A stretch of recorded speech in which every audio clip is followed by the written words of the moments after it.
Hi guys, welcome to our YouTube channel Iconic for MBBS. So in this video, I will speak about how to score distinction in your second year of MBBS. Second year में तीन subjects है: Pharmac, Pathology and Microbiology.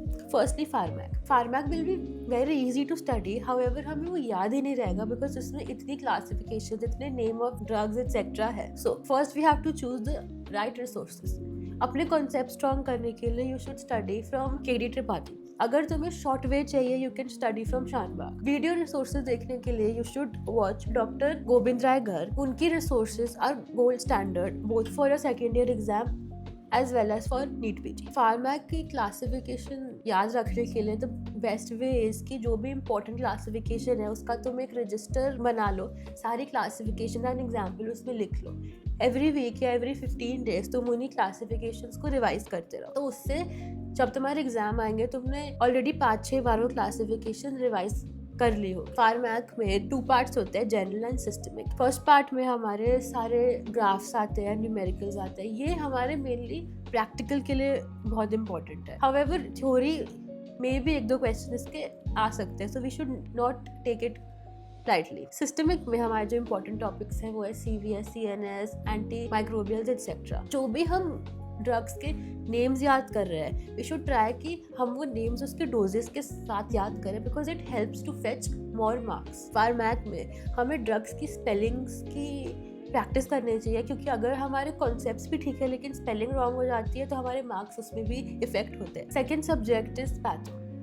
Patho is a very high scoring and interesting subject. इसमें भी 2 parts होते हैं, general and systemic. First part is a little boring to study because इसमें different cells के ऊपर ही है चीज़ें, so it is a bit difficult to understand also. But अगर हमने राइट रिसोर्सेज से सारे फ्लो चार्ट्स बनाकर अपने नोट्स प्रिपेयर करे हैं तो एग्जाम में हमारे लिए ईजियर हो जाता है to remember. Secondly, systemic pathology. अगर हमारी सिस्टमिक पैथोलॉजी अभी स्ट्रॉन्ग होती है it will form the basis of surgery in final year. हमें अभी से ट्राई करना चाहिए कि हम पैथो को थोड़ा थोड़ा सर्जरी से इंटीग्रेट कर रहे हैं बिकॉज ये हमारे लॉन्ग रन में हमारी बहुत हेल्प करेगा. क्या रिसोर्सेज यूज करने चाहिए?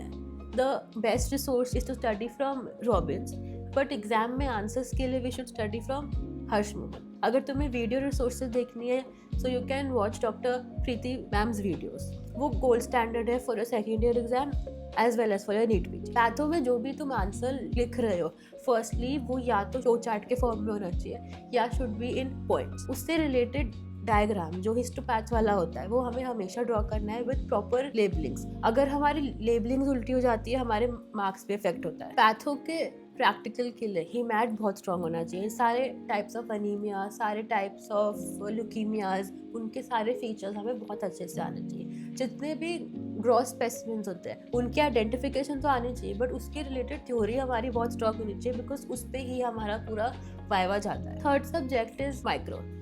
Micro is very similar to patho but उसमें हमारे जैसे हिस्टोपैथ के इमेजेस होते हैं, इसमें हमारे डिफरेंट ऑर्गेनिज्म की लाइफ साइकिल्स होती है जैसे बैक्टीरियोलॉजी, पैरासाइटोलॉजी, वायरोलॉजी एक्सेट्रा. हमें वो सारी लाइफ साइकिल्स बहुत अच्छे से आनी चाहिए. सो उसका भी हमें एक we should maintain a register जिसमें हमने सारे ऑर्गेनिज्म की लाइफ साइकिल्स करी हुई ड्रॉ. एंड अगर हमने उसको भी 15-20 डेज में एक बार रिवाइज करा है तो वो हमारे लिए हेल्प करेगी एग्जाम. रिसोर्सेज क्या यूज करने चाहिए? थ्योरी के लिए you can study from Apurva Shastri. Video देखनी है तो डॉक्टर प्रीति मैम की वीडियोस है. इसमें भी थोड़ा हमारा जो बेसिक स्टार्टिंग का होता है पार्ट उसमें स्टेरिलाइजेशन वाला एक होता है topic which is tough to remember however very scoring. उसके अलावा सारे टाइप्स ऑफ पैरासाइट्स, उनके जितने भी लाइफ साइकिल्स एंड डिसऑर्डर है, for example malaria, leishmania etcetera, वो हमें बहुत अच्छे से आने चाहिए. एंड जो हमारे और इम्पॉर्टेंट डिसऑर्डर्स होते हैं फॉर एग्जांपल HIV,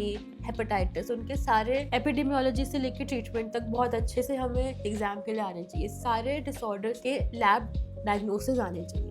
प्रैक्टिकल्स के लिए हमें वो सारे ऑर्गेनिज्म, उनके पैरासाइट्स, उनके लार्वा एक्सेट्रा को आइडेंटिफाई करना, उनको ड्रॉ करना एंड उनके रिलेटेड थ्योरी बहुत अच्छे से आनी चाहिए. अपनी जर्नल्स को हमें बहुत अच्छे से मेंटेन करना है in all the 3 subjects. So I hope you enjoyed the video. Please do not forget to like, share and subscribe. Thank you.